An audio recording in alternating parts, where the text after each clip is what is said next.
May I start, Nikos? No. No.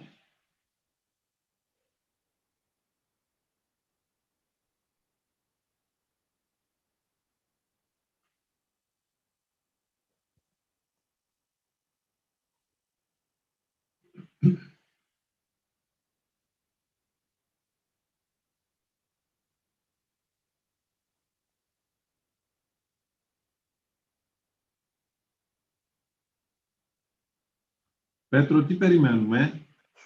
Μη μιλάς, θα σου πω.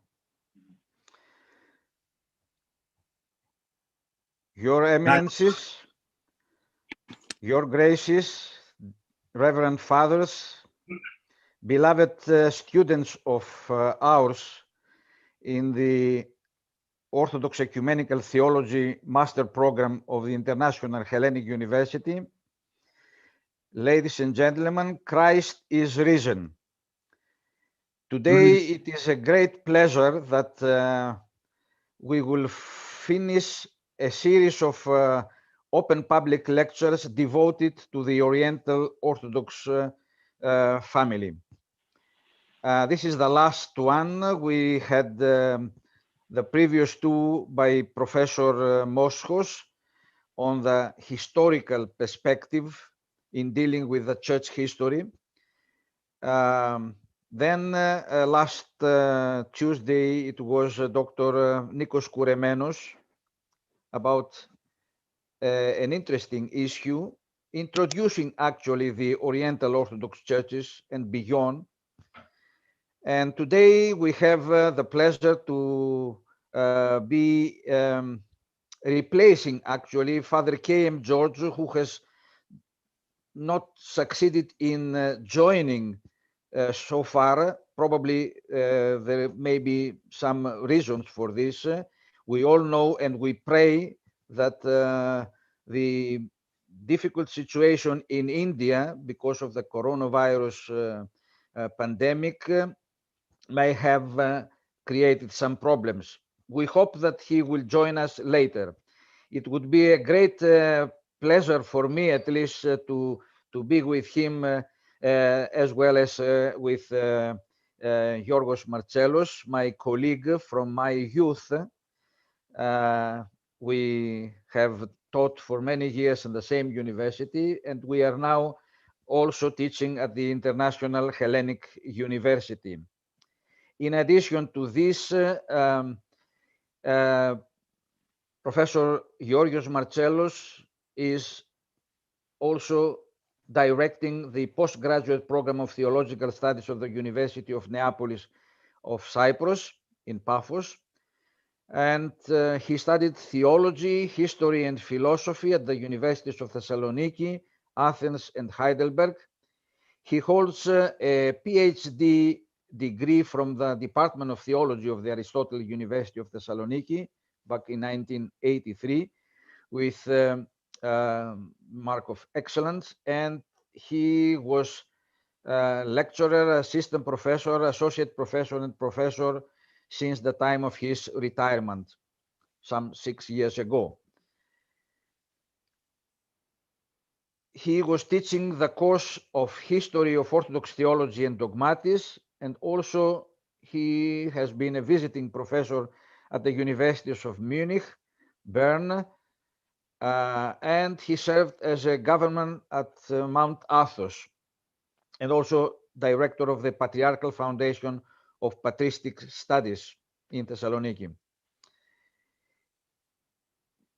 In 2008, he was elected a member of the International Academy of Religious Science, Académie Internationale des Sciences Religieuses, seated in Brussels. He was a member of the Central Committee of the World Council of Churches for many years, and since 2013 is a member of the World Council of Churches Faith and Order Commission.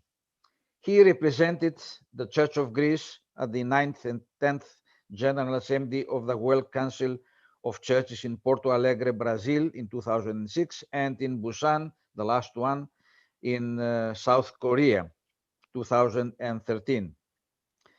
Professor Marcellus will speak, as you have read the banner of this lecture, on problems and perspectives of the Eastern and Oriental Orthodox theological dialogue. Professor Marcellus, the floor is yours now. Thank you very much, Professor Vassiliadis, for your kind presentation. And I will begin with my lecture. One of the most comforting and promising ecclesiastical developments in recent years was the success of the theological dialogue between the Orthodox Church and the non-Chalcedonian churches of the East, namely the Coptic, Ethiopian, Jacobite, Syrian, Armenian, and Indian Church of Malabar, which altogether have around 60 million Christian adherents. After over 1,500 years of mutual suspicion and dogmatic confrontations since the Council of Chalcedon in the year 451, and despite the differences in Christological terminology and the diametrically opposing positions regarding the Chalcedonian definition, the two ecclesiastical families surprisingly came to an agreement to sign a common dogmatic document stating their shared dogmatic faith and teaching throughout the ages. It should be noted that although many gaps and difficulties remain to be sorted out in this theological dialogue before full communion can be reached between the two church families, the success even captured the attention of Western theologians, both Roman Catholic and Protestant, who were amazed at such an accomplishment. The official dialogue was initiated by the Ecumenical Patriarchate at an ecclesiastical level in 1985 in Chambézy in Geneva, Switzerland, and lasted until 1993. This undertaking was preceded by 15 years of unofficial contact and theological talks between the Orthodox and non-Chalcedonians, from the year 1964 to 1979, during which both groups, both church families, came acquainted and realized the proximity between their theological traditions in relation to the Christological dogma.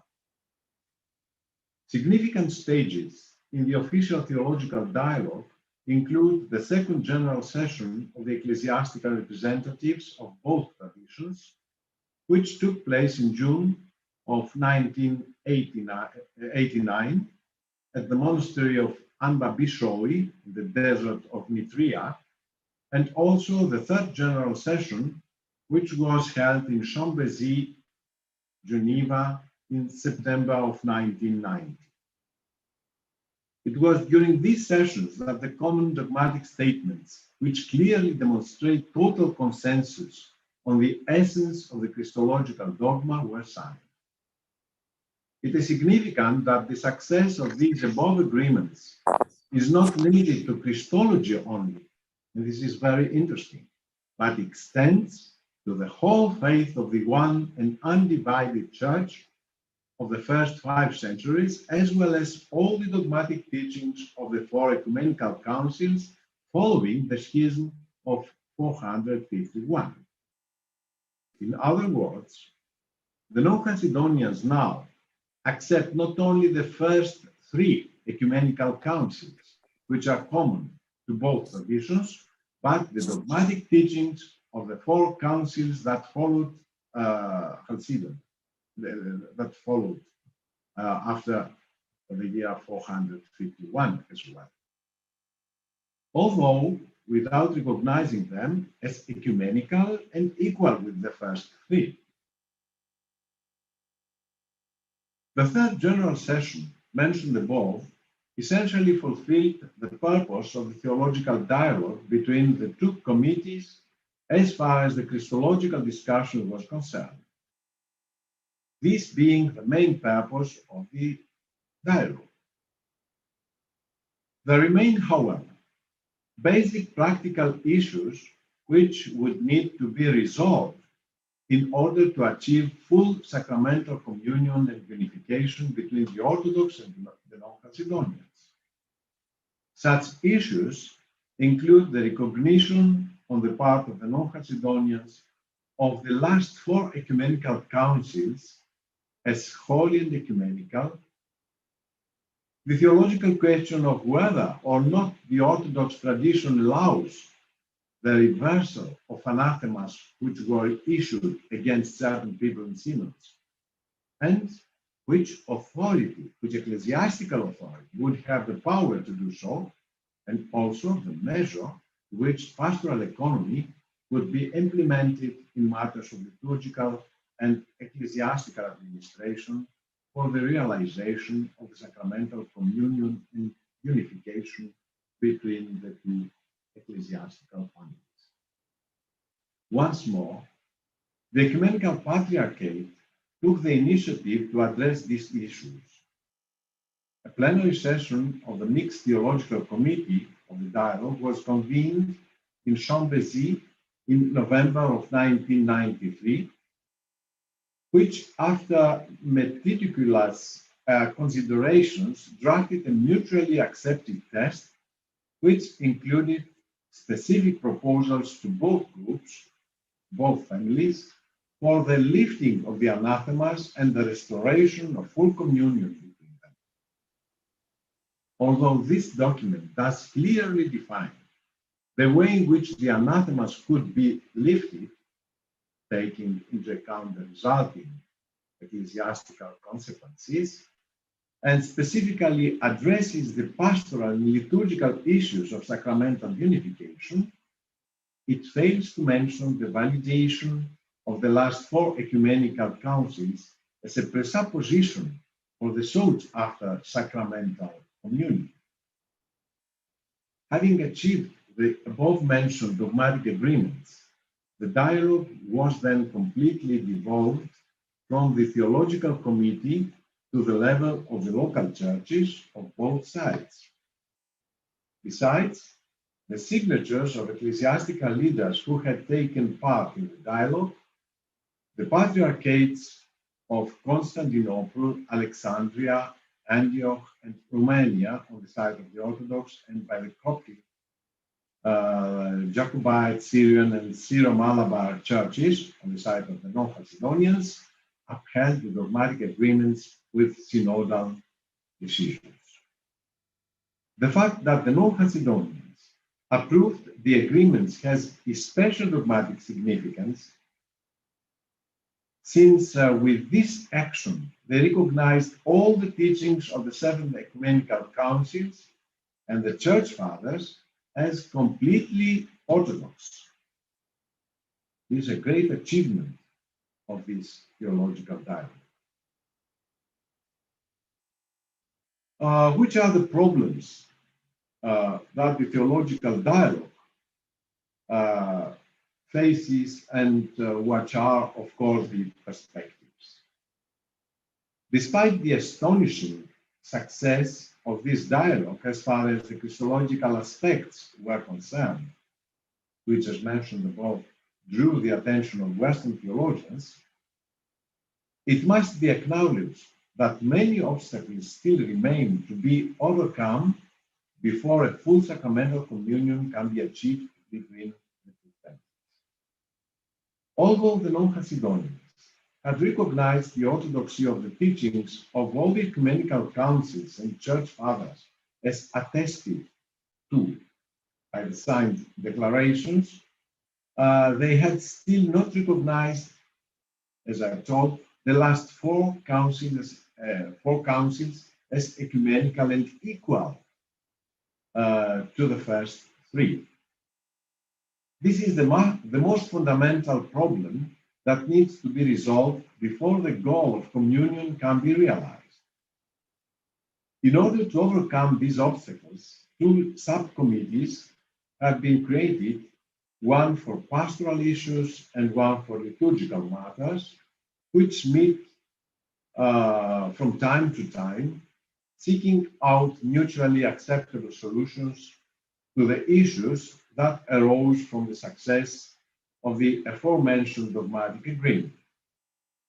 Specifically, these problems exist because of a lack of awareness regarding the successful dogmatic agreement. There are also steps that still need to be taken to guide us smoothly and certainly to full communion and unification. Regarding the issue of awareness of the proceedings, it must be mentioned that the plenary session of the Mixed Theological Committee confronted this topic during the Fourth General Assembly in November 1993 and decided that it was necessary for the two vice presidents of the committee to take the following actions. On the one hand, they needed to visit the primates of both church families to fully inform them of the results of the dialogue, and on the other hand, to collaborate with the two secretaries of the assembly to see to the drawing up of suitable documents that could explain the content of the dogmatic agreement, both at a scientific level and in a context understandable to lay people, so that any potential misunderstandings would be avoided. However, while the two vice presidents were very active in organizing the visits to the primates of both church families, very few steps were taken to create texts explaining the outcome of the theological dialogue. The texts and publications that did circulate were the result of people who took a personal interest and not due to an organized joint effort on the part of the Orthodox and non-Macedonians. Besides this, these publications did not have the widespread impact that was needed to adequately and responsibly inform people regarding the outcome of the dialogue. And naturally, the lack of the proper and systematic reporting on the results, at least in Greek Orthodox milieu, led to misinformation. But I think not only in Greek Orthodox milieu, but also in other milieus and countries of the Orthodoxy. If one excludes paragraph 8 of the Second Joint Declaration from 1990, which needs clarification and better wording to avoid potential misinterpretations and to stop the doubts projected onto it by those who object to Christological agreement, the fact remains that certain points of the dogmatic agreement that are indisputably Orthodox and patristic in character were deliberately expressed in a vague manner with a clear dogmatic minimalism. This was allegedly done to facilitate a meretricious dogmatic agreement and an ecclesiastical union at the expense of the Orthodox faith. There were, of course, documented responses to these highly critical and largely unwarranted assessments. However, this created confusion in theological and ecclesiastical circles regarding the accomplishments and goals of the theological dialogue. In certain instances, there were attempts to revive the past, and the fathers of the church were being interpreted partially and at will in order to bring a halt to the continuation and success of this theological dialogue. Some considered any further continuation of the dialogue as a cause for a split in Orthodoxy. Within the context of these objections, the harmful instances of Orthodoxy digressing into fanaticism were unfortunately extremely disappointing. To avoid the reoccurrence of similar deplorable instances, not only is an efficient process of informing needed, but also productive inter-Orthodox deliberations and dialogues within the local churches so as to create the greatest possible convergence and consensus between the ecclesiastical representatives in dialogue and the rest of the Orthodox flock. Without the greatest possible consensus, the sought-after sacramental unification of the two ecclesiastical families poses a danger of creating internal splits among the local churches, which would be the worst possible outcome. Concerning the steps that still need to be taken to achieve sacramental unification between the two church families, besides the resolution of the liturgical matters, which the appointed liturgical subcommittees have responsibility for that,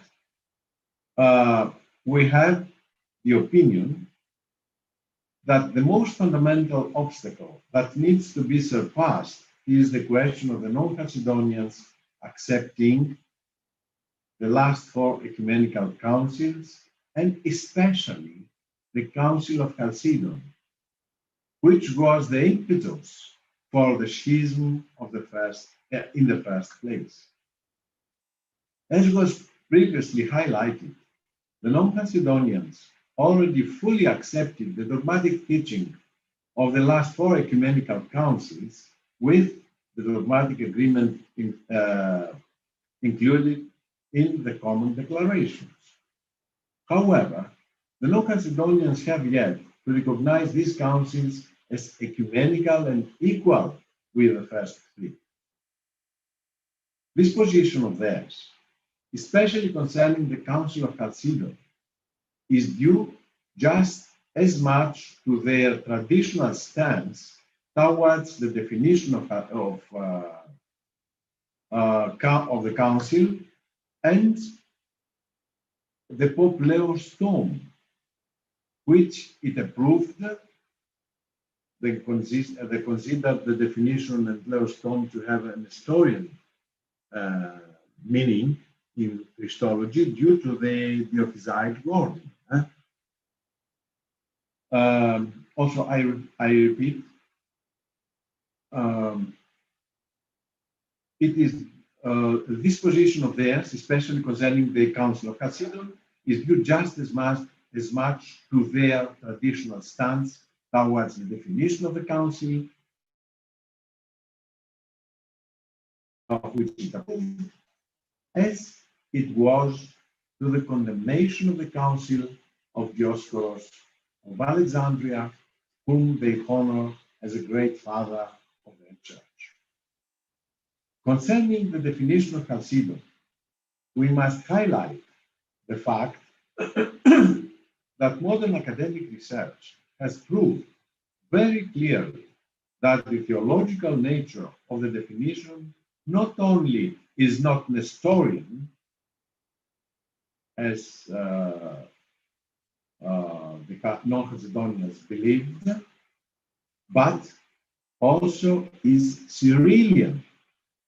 Indeed, the basis of the Diophysite formula of the definition of Chalcedon has been proven outright to be not Leo's tome, but the Christology of St. Cyril of Alexandria, something which is acknowledged even by eminent Roman Catholic theologians who, as one can see, would have every reason to support the opposite opinion, because Pope Leo was a very great pope not only in the West, but also in the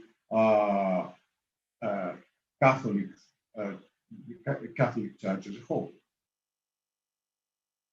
Consequently, it must be understood by the non-Chalcedonians that based on modern theological scholarship, their reservation to accept the definition of Chalcedon is unjustifiable as long as they claim to be faithful adherents to the Christology of St. Cyril. Also, regarding Leo's tomb, we must underline the fact that the tomb was accepted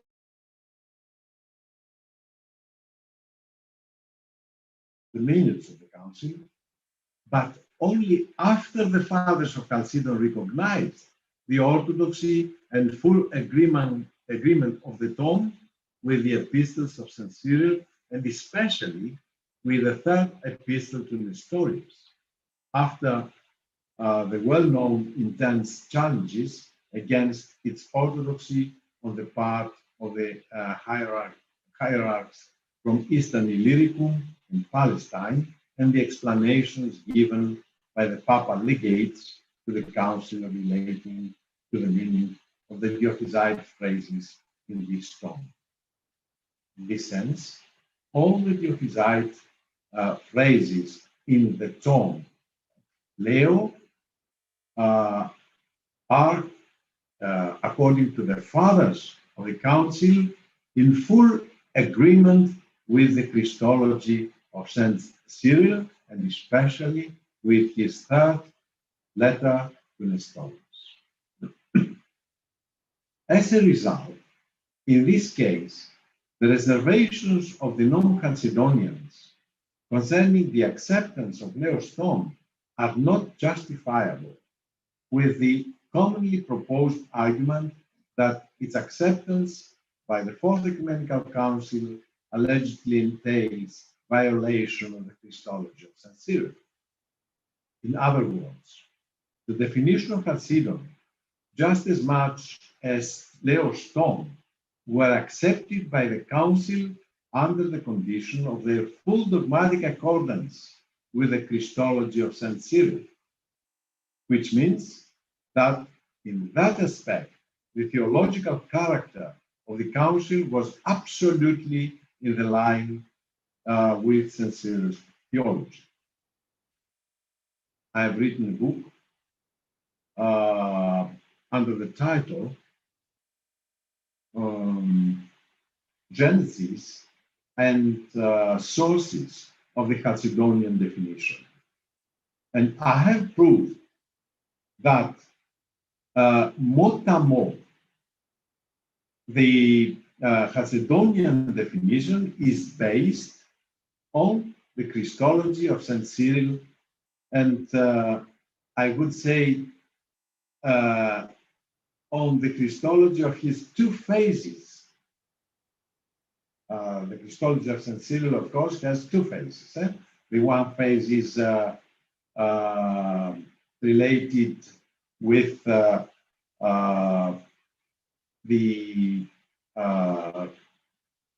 his contradiction to Nestorius, with his three epistles to him, and the second phase is related with the agreement, the Christological agreement with the Antiochians, the agreement of 433. The Christological wording of St. Cyril comprised for the Council of Chalcedon the highest dogmatic criteria, both for the formulation and acceptance of the definition, and for the acceptance and signing of the tomb by the overwhelming majority of the fathers of the Council. No reservations about the Cyrillian character of the Chalcedonian definition and the Council of Chalcedon can be established scientifically based on the facts of modern historical theological research. Finally, regarding to the question of the condemnation of Dioscorus of Alexandria at the Fourth Ecumenical Council, it is also clear from the minutes of the Council that Dioscorus was condemned not for dogmatic, but for canonical reasons, which are nevertheless real and incontestable. As a result, the issue of his reinstatement, on which the non-Chalcedonians insisted, can only be resolved in the context of the pastoral dispensation of the Church, and as such, the responsibility for this issue lies completely in the jurisdiction of the Eastern Orthodox Church itself. The only thing which we must note from a theological perspective is that the imposed ecclesiastical punishments are first and foremost of a pastoral character, with the aim of either correcting the faithful or their preservation from the danger of heresies, and as such, these punishments are valid in the history of the Church through the principle of economy, of dispensation of the Church. Besides, in order for the Church to fulfill its ecumenical calling, it cannot be captive to historical occurrences and people when the truths of her faith are not affected by those historical occurrences. The examples of the great fathers of the Church who confronted issues of a similar nature show the way in which even this matter can be approached. So, based on these facts, the acceptance of the Council of Chalcedon, and by extension, the next three ecumenical councils on the part of the non-Chalcedonians should not constitute a problem for the achievement of the unification and full communion between the two church families. Prospects and conclusion. Taking this brief overview of the theological dialogue between the Orthodox and non-Chalcedonians, we must emphasize in conclusion that despite the problems presented by this theological dialogue, its prospects for the realization of sacramental unification of the dialoguing church families after the achievement of the dogmatic agreement are clearly favorable, provided that dialogue for the sake of dialogue is avoided, and of course also provided that they do not simply seek out a hasty and fragile unification, which would lead to internal divisions and further problems than they are already seeking to solve. To achieve this goal, both sides need to take sensible and methodic steps based on the luminous examples of the great fathers of the Church, who overlooked all that was secondary and trivial as long as they saw that the unity of the faith was intact.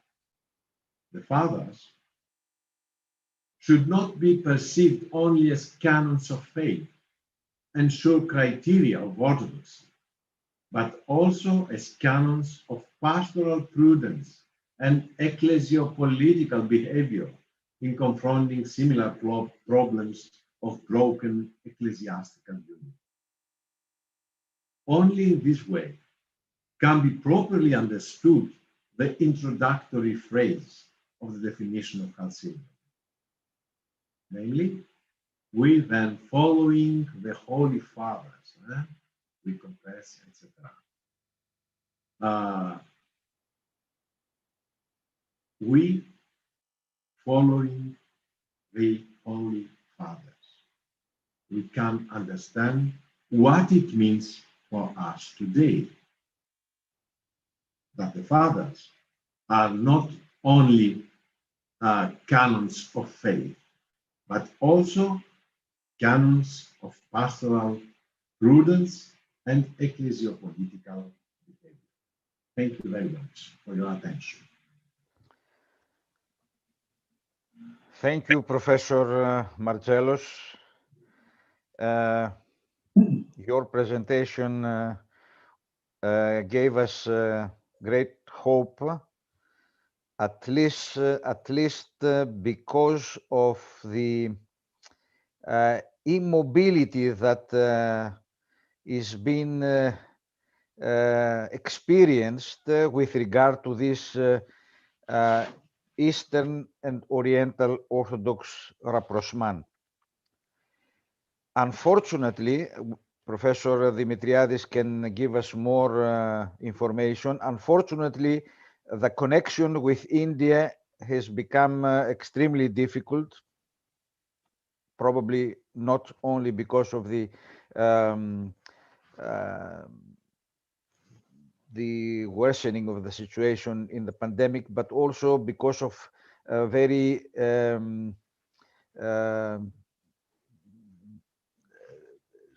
not very sufficient signal.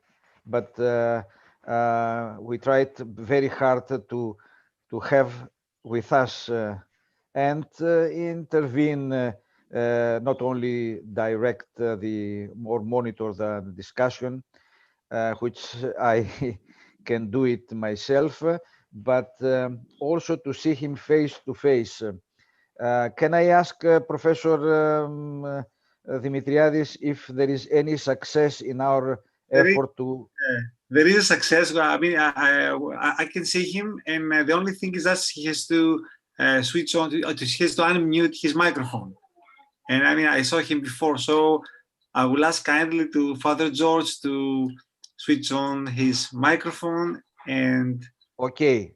In that case, please interrupt our discussion, because if Father George is not ready, I would like to... Yes. Oh, you are here. Father George. I'm here. Yes, Petros, I'm here. Okay, then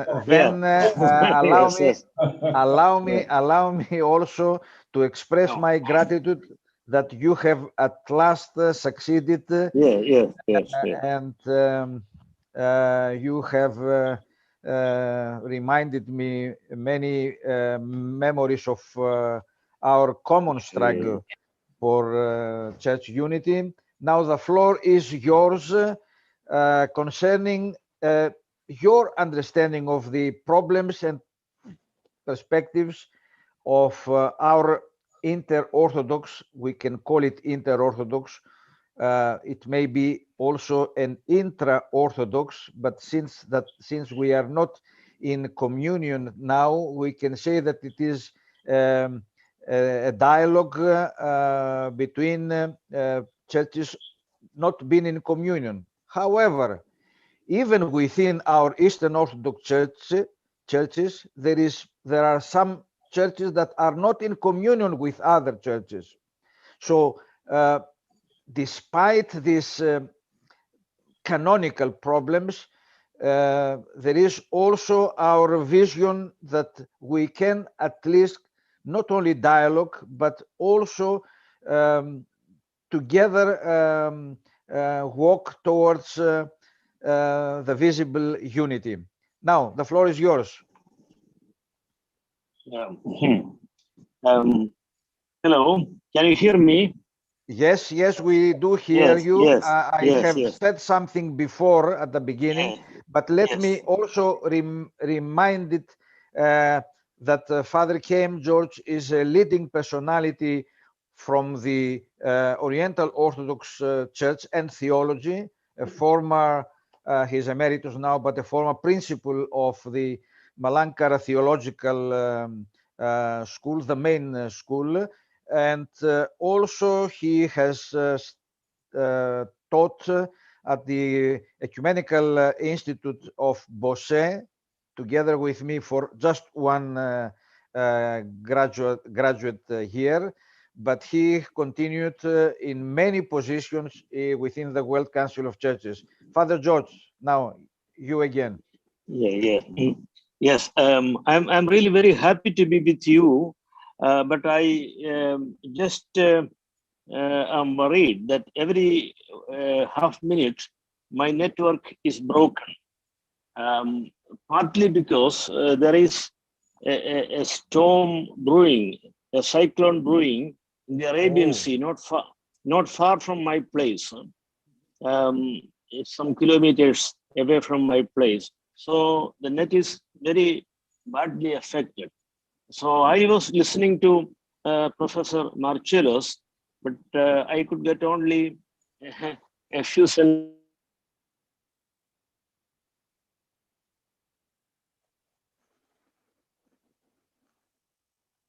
We lost him again. I don't know. So yeah, so I may not be able to speak continuously. Just a Never few mind. Never minutes. mind. Continue. Yeah. Yeah, Go on. yeah, yes. Okay.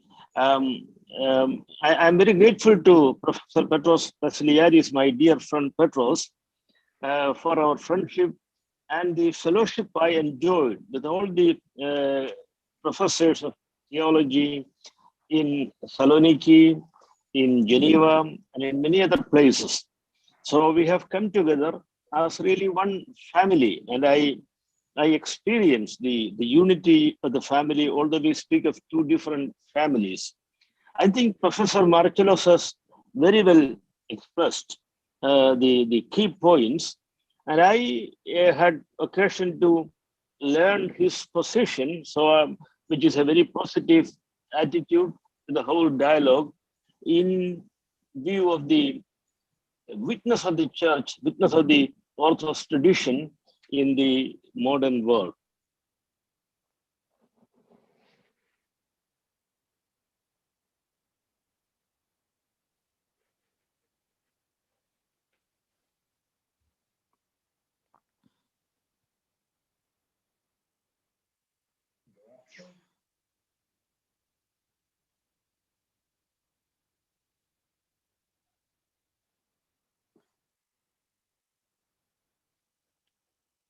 Nikos, what can we do?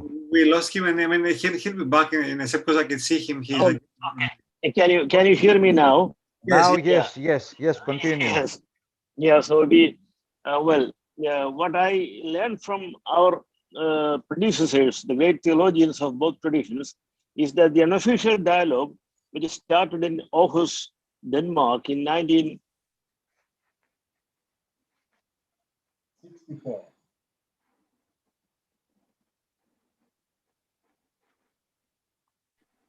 and continued to Addis Ababa in 1971, they created a very firm and solid basis for our mutual understanding.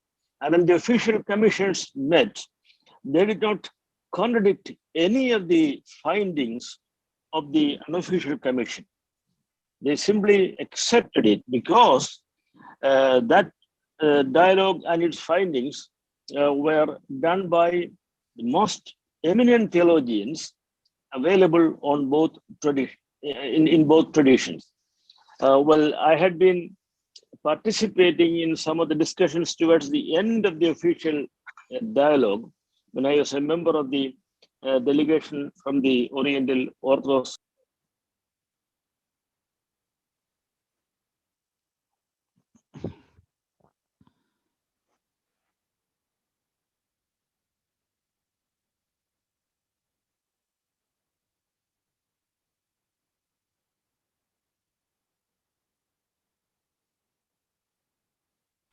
I remember vividly the visit of His All Holiness Bartholomew and His Eminence Damaskinos of blessed memory to India in 2000 AD. And the primary objective of their visit to the Malankara Church, the ancient Church of St. Thomas,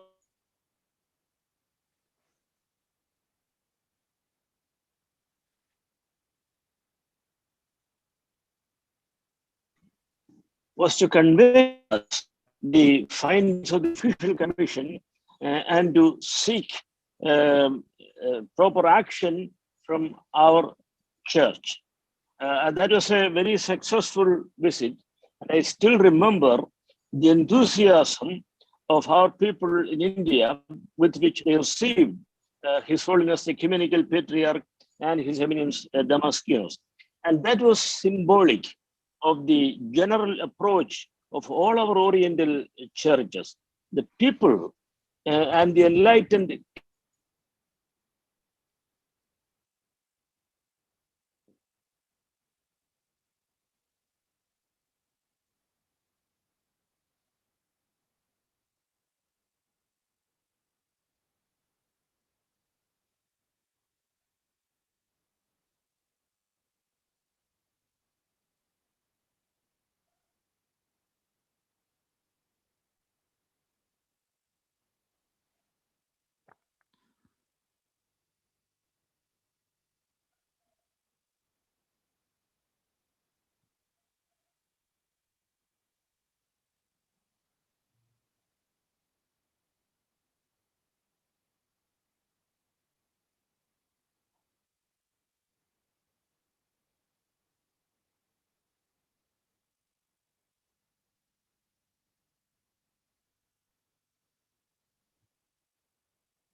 well, this is a problem, you know.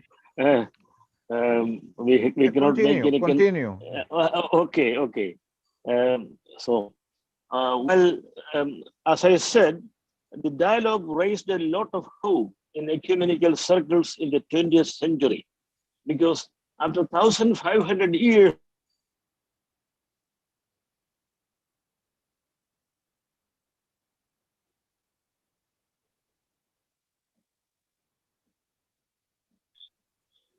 two great traditions of the undivided church came together.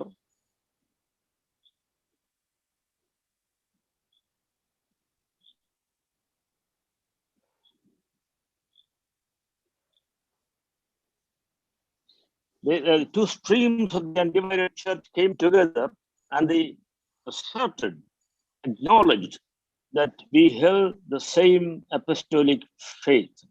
You know,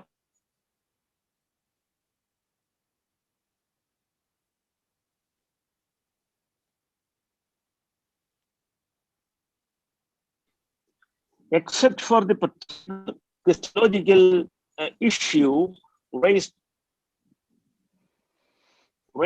at the Council of Chalcedon, well, we had complete agreement in theology, in ecclesiology, in pneumatology, in spirituality, in the monastic tradition, in the canons of the councils, which sometimes rejected by both traditions.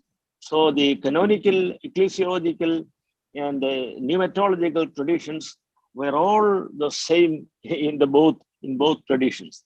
I can, since I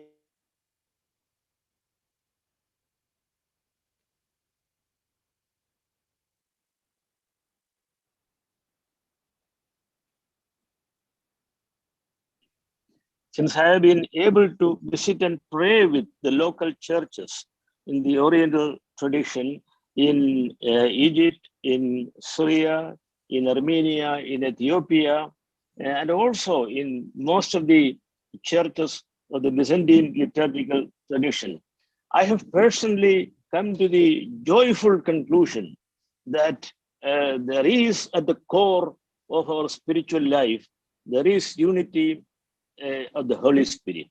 Unity.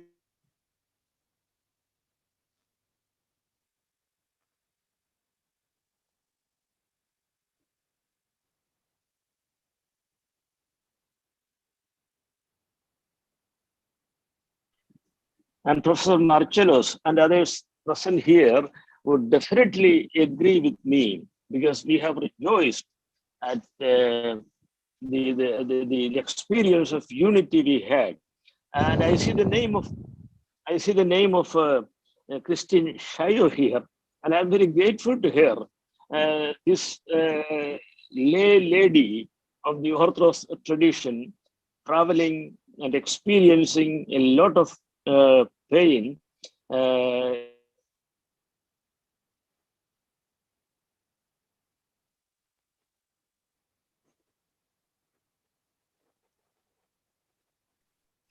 to uphold the unity of our both traditions. And I had been familiar with the activities of the Syndesmos, the youth movement of the Orthodox Church, and how they hoped for a reunion of our both traditions. Well, I in this particular situation, it's difficult to go into any doctrinal discussion, but Professor Martelos has very well done that. I simply express my deep hope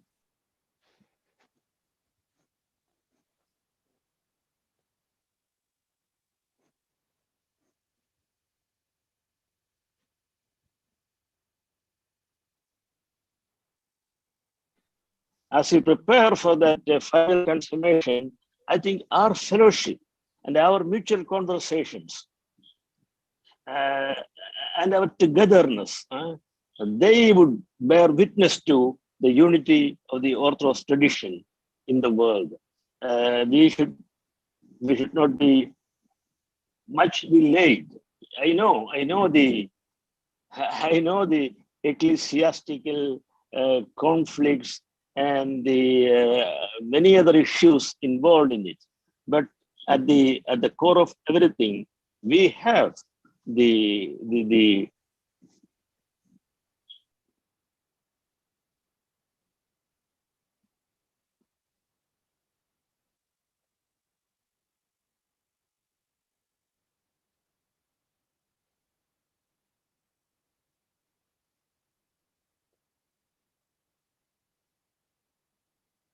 for all the world, and particularly for India.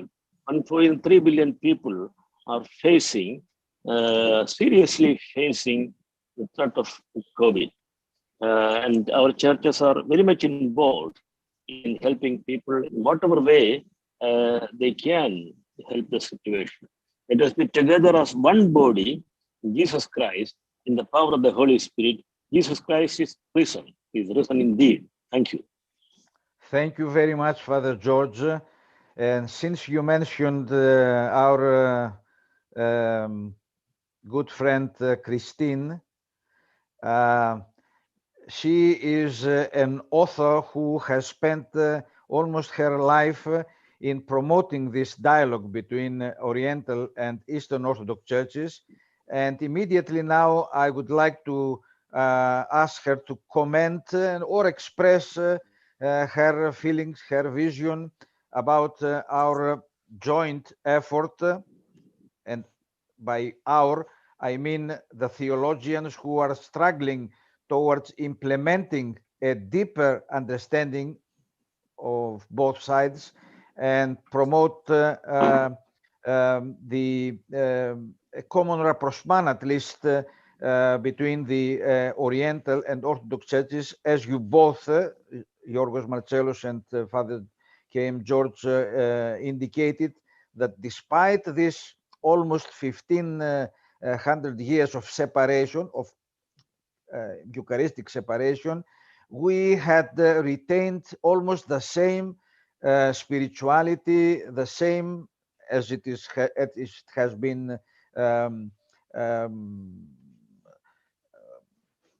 at least through the theological dialogue reaffirmed, the same Christology, the same ecclesiology, and despite this, because of God knows what powers prevent this kind of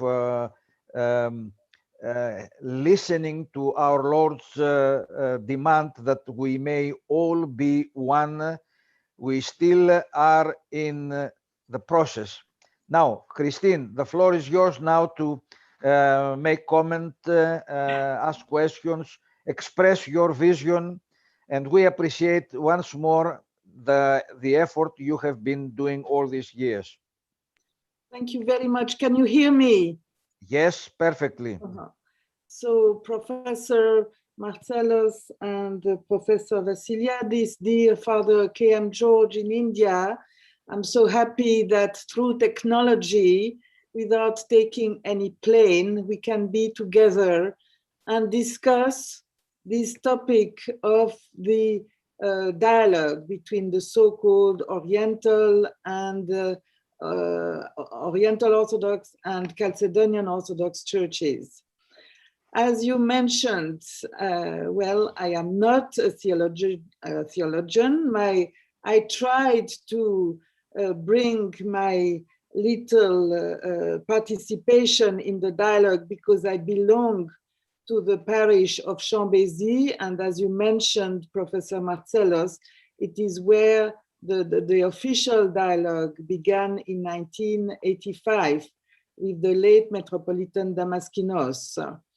And so it was beyond my will that I was taken into this interest, and with the support, I would say, of the late Metropolitan Damaskinos, as you know, one, I think, important part of the dialogue, one important part, the most important is, of course, the theological dialogue, and to discuss about the theological questions. But in every step of the dialogue, there were mentions of the practical dialogue.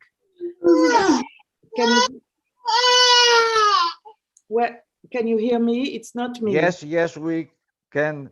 Okay. We have families also with us. I see. So it is the work which I would say God gave to me, because it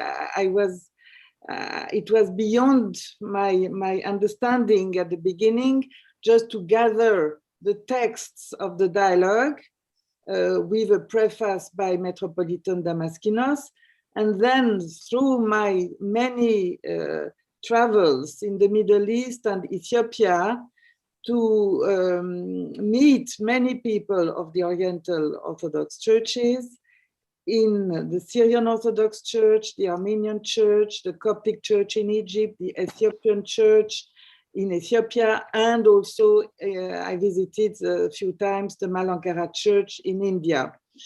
And so I can, yes, give the testimony, as Father George said, that on the side of the Oriental Orthodox churches, people were always very open and positive for this dialogue with the Eastern Orthodox churches. In fact, it was mentioned that Patriarch Bartholomew visited India, but he also visited several times Egypt and Ethiopia and other countries where Oriental Orthodox faithful are living.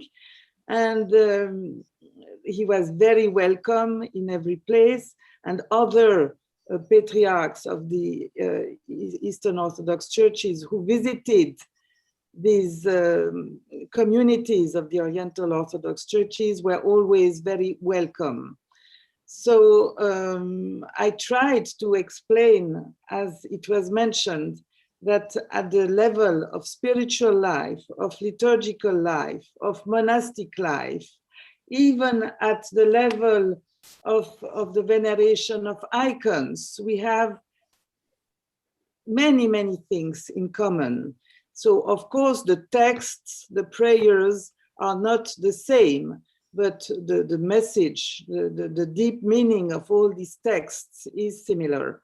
So just to show you one of my books, it is the only one in Greek about, I don't know if you see it, about the veneration of icons in Greek, that was published by N. Plo in Athens.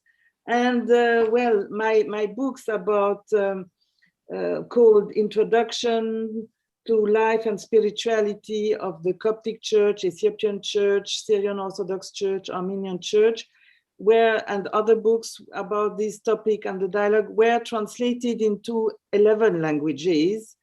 And it is just to show the effort to share with as many people as possible, because as you mentioned, there is a great need for informing all the people, and the dialogue must not remain at the level of the patriarchs and of the very honored theologians of the two families of churches.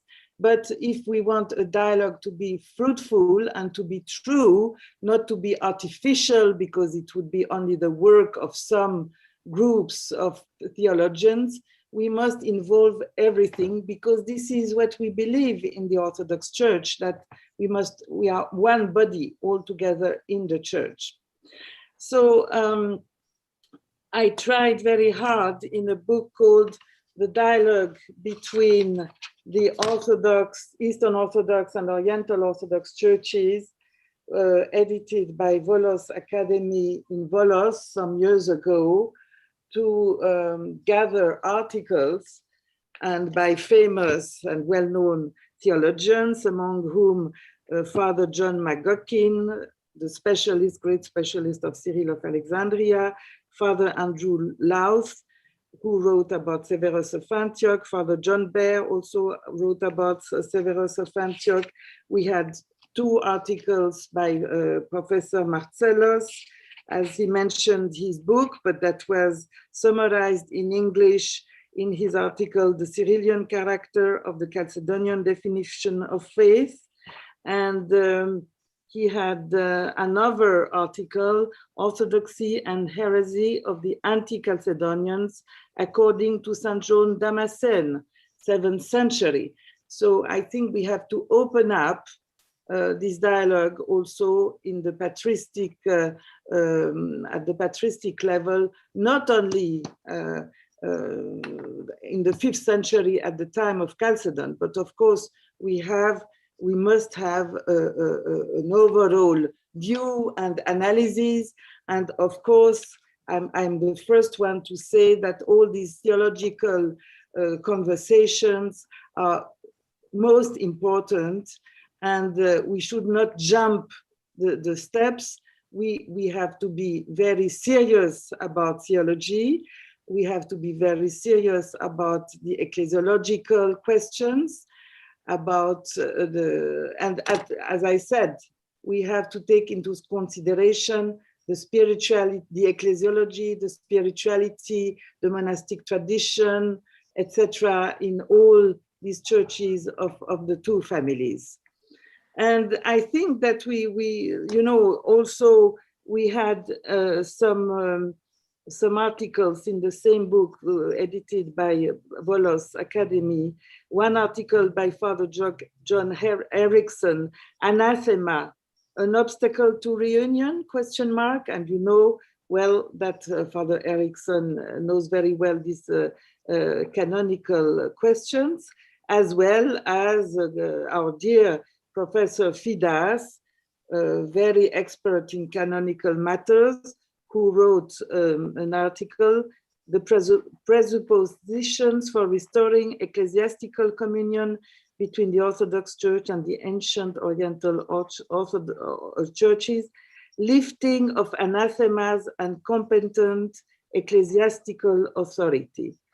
And I think on the basis of these articles, we solve or we give answers to all the questions which are still raised by some Orthodox who I would say are not very open for the dialogue. And this is why I think when people are not informed or not well informed, they have an excuse, I would say, of course, a bad excuse for not being open for this specific bilateral dialogue. But that's why, Christine, that's why we try to exploit any situation, and that is why we invited you to join the volume we are publishing about deaconesses with your presentation, because it may be a kairos in Greek, to renew this interest. And before I give the floor again back to Professor Marcellus to make no, of course, I don't want to. I just have one question. Yeah, okay. I will give it to you. The only question: what are the next steps? You know, exactly. To inform the people, but most important, you know, to have the people who are responsible for this dialogue because we have people with names, and you know these people. On our side, for the Chalcedonian churches, it is Metropolitan Emmanuel, who is now Metropolitan of Chalcedon. So he cannot be in a better place, I mean, for working for the dialogue. If he's too busy, I think that we must find somebody who has time. You know, we need people who have enough time to be really dedicated now in a serious way for this dialogue. This is Let my us opinion. dedicate now Professor Marcellos, who is Yes, going to of respond to course. your question, to undertake this task to convince Metropolitan Emmanuel to carry further.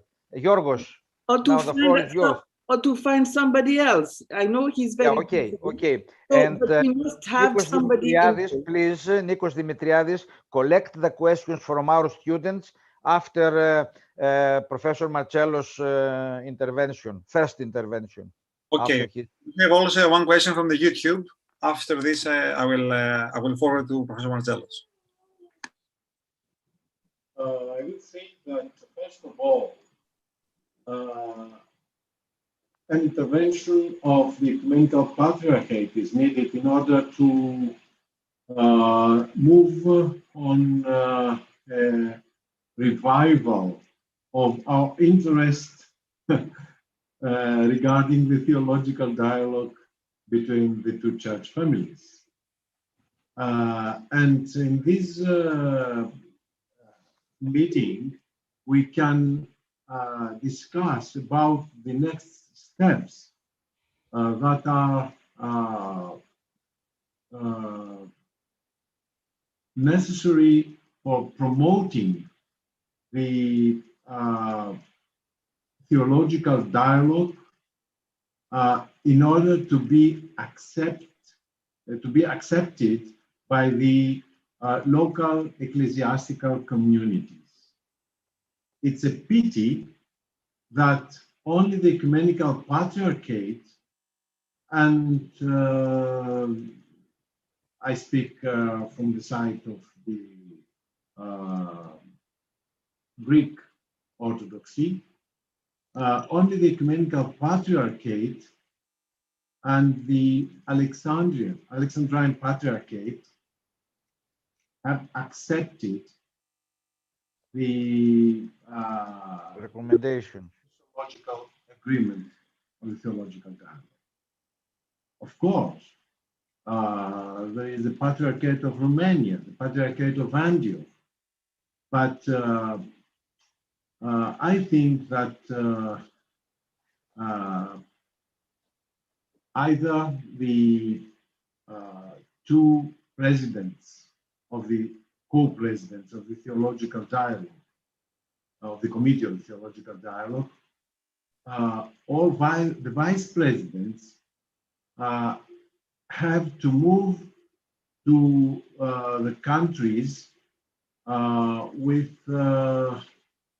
in order to the Orthodox countries, in order to discuss the result of the theological dialogue with the primates of the churches. And the next step is that the primates of the local Orthodox churches have to bring the Christological agreement into the synods, the local synods, and to approve the results of the theological dialogue. Nikos? Yes, we have, before giving the floor to our students that are following the discussion, I would like to forward the question that is now online. It's from Dr. Johanna Youssef, yeah, and she's asking, what do you think about the Coptic Church nowadays?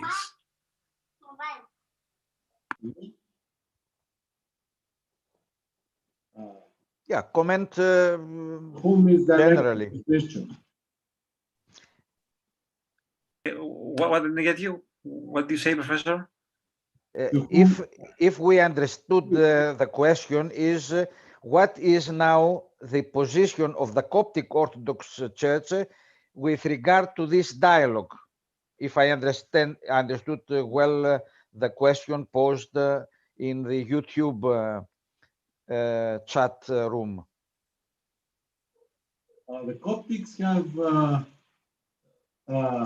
signed the Christological agreement, and there is no problem from the side of the Coptic Church regarding the acceptance of the theological declarations.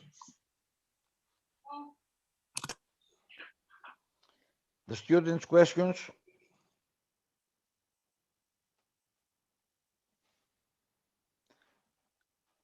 Nikos, is anyone who is asking any further question?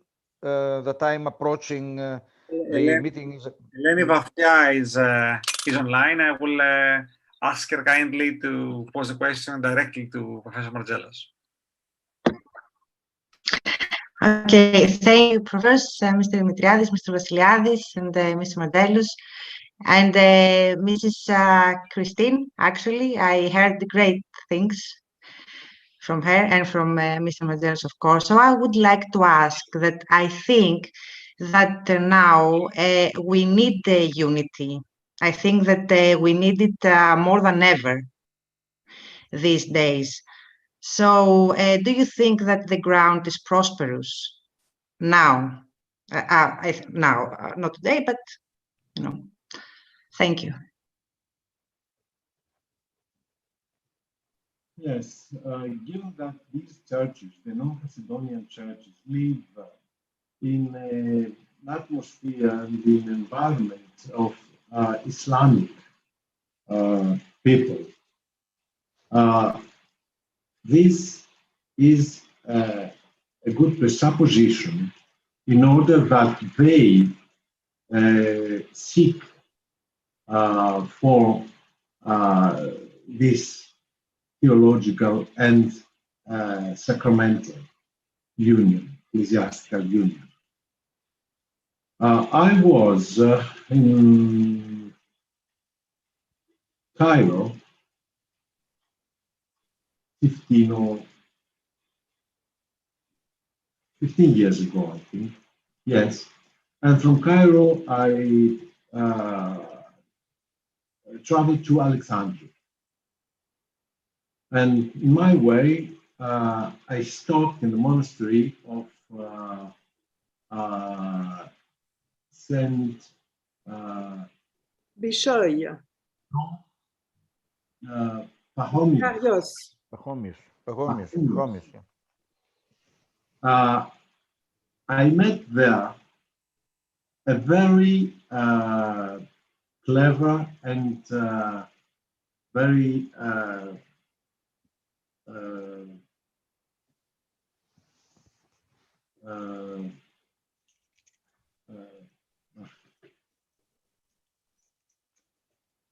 anyway, I met there a very clever monk who told me, who asked me what, where I came from. I told him that I come from Greece and I'm responsible for the theological dialogue between the Eastern and the Oriental churches. And he was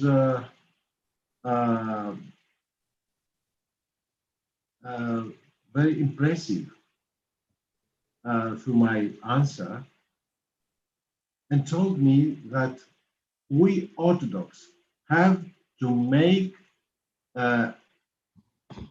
steps in order to fulfill the ecclesiastical communion between our church and the Coptic, at least the Coptic church.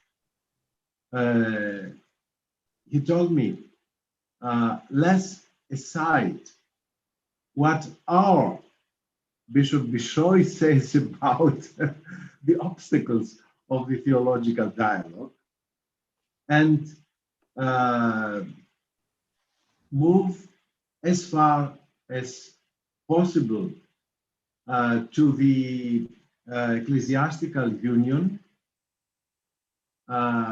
in order to reach to a full communion and to communicate in the same character.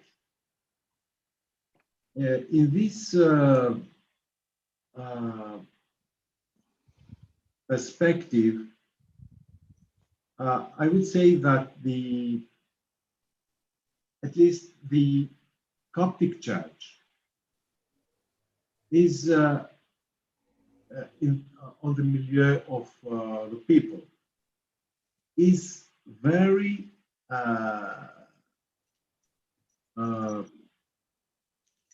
is preparated to accept the theological dialogue and the results of this dialogue in the framework to achieve full communion.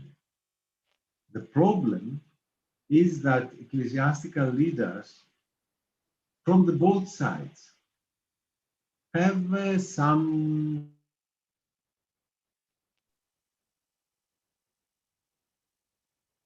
suspicions, some pastoral negations.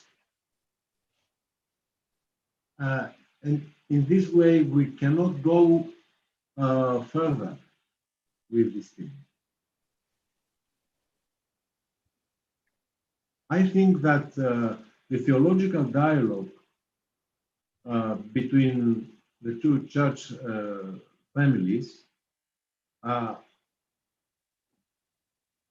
is in the line of St. John Damascene, who had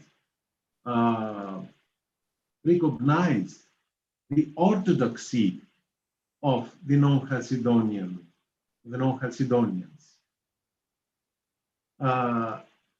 characterizing them as orthodox. Of course, this orthodoxy is not an ecclesiastical orthodoxy that means that the non-Chalcedonians can have a full communion with us. But ideologically speaking, theologically speaking, there is this recognition from the side of an official dogmatic theologian of our church, referring to the non-Chalcedonians, that they are orthodox in faith. For this reason, St. John Damascene has tried to persuade them to accept the Council of Chalcedon. And of course, all the ecumenical councils after Chalcedon. But the stone, the milestone of the obstacles for the full communion between the two family churches is the Council of Chalcedon. Officially, they have not, until now, they have not accepted the Ecumenical Council of Chalcedon, although they accept the theology of Chalcedon. And this is contradictory. Professor Marcellos, you have summarized not only the problem of the Oriental Orthodox Church, especially the Coptic, which is the main, let's say, stream of this family, but it is also our, not the Greek, but some of our very conservative, very fundamentalist Eastern Orthodox who oppose any kind of dialogue. However, let me, before closing this meeting, allow me to express my gratitude first to you for your excellent presentation and your responses. Also to Father George, and we assure him that we will be praying for the ordeal they are under in his country, in India, not only through the COVID pandemic, but also through the typhoon they are experiencing in Kerala these very days. Also, I thank Christine for her comments. But allow me, I will give you the, but allow me to give a more optimistic, optimistic perspective. Yes. I was listening to a very important presentation by a historian in a series of lectures in the Greek television in the Voulis, saying that the acceleration of the Islamic religion, which in the next decade will become the first in number religion in the world, overtaking the Christianity, not only the Roman Catholic, but all the Christian families together. This will automatically engage the grassroots of the people to promote the vision of unity. And then, despite any obstacles, dogmatic, whatever, canonical, they will come to our mind. They will, I mean, people will come to their mind, and the institutional churches will come to a positive outcome to this dialogue, especially the dialogue between Eastern and Oriental Orthodox Church, which is our theme for today's presentation. Christine, you have to say something before we close. Yeah, it is very short, but as you know, I am begging for years for practical steps.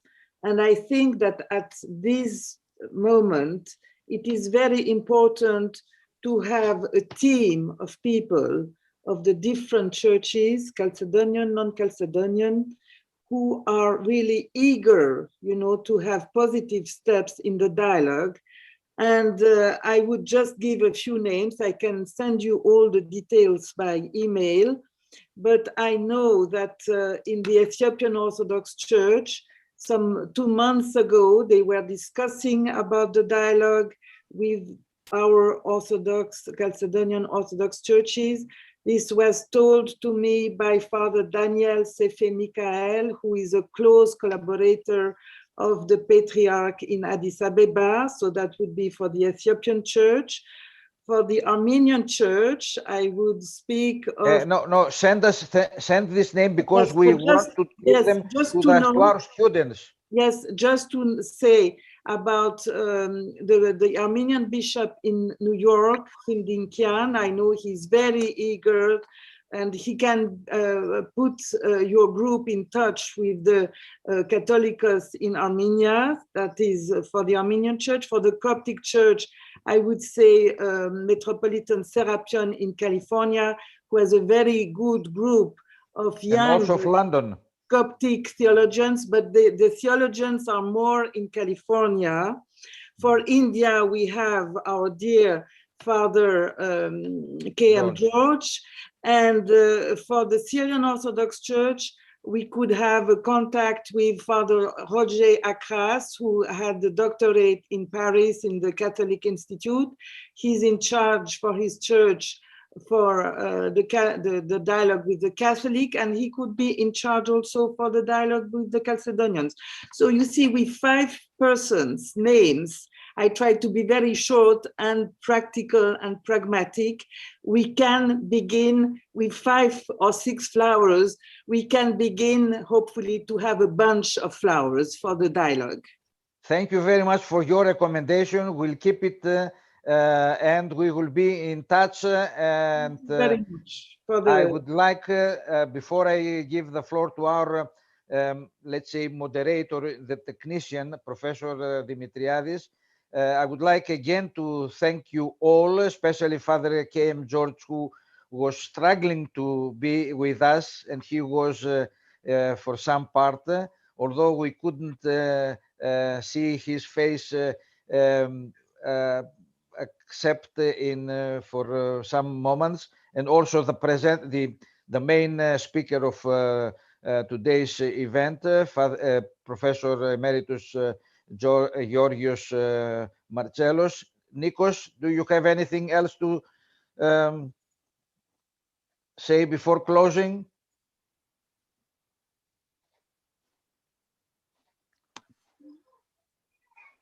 No, okay.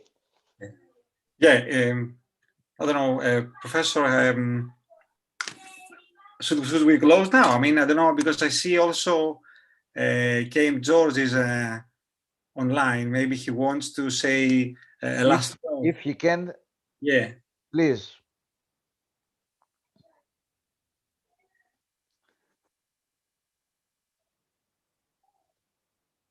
Perhaps he can switch off his camera so that we can hear him. Father George?